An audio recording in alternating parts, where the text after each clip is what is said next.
আমাদের দুজনেরই অনেক দিনের ইচ্ছা ছিল নিস্তব্ধ রাতে দুজনে হাত ধরে একটু ঘুরবো। তাই আজ দুজনে ডিনার সেরে অন্ধকার রাতের বাইরে বেরিয়ে পড়লাম। তখন প্রায় রাত 12টা। আর চুল কাটছিলাম আমি আমার বাঁড়াটা। হঠাৎ করে দেখি সোনা এসে ধরলো আমার হাত, আর সেই হাতেই চুল কাটছিলাম এতক্ষণ আমার ঝাঁট।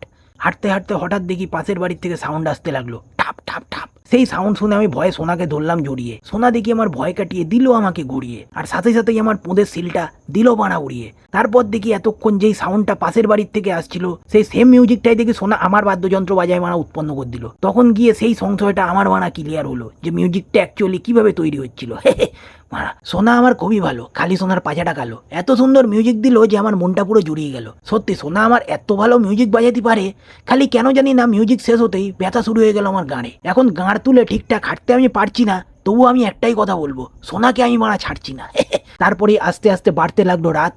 আমরা দুজন হয়ে গেলাম বিছানাতে কাত হয়ে দুজনেই গেলাম মারা ঘুমিয়ে। এখন মারা ঘুম থেকে উঠেছি, তোমাদের এই গল্পটা দিলাম শুনিয়ে। তো কেমন লাগলো বন্ধুরা এই গল্পটা তোমাদের? এইরকম ভালো ভালো গল্প যদি আরো শুনতে চাও, আমি আর যে সায়ন ছায়া তুলে খাই চোদন, আমাকে মারা ফলো করে দাও মারা।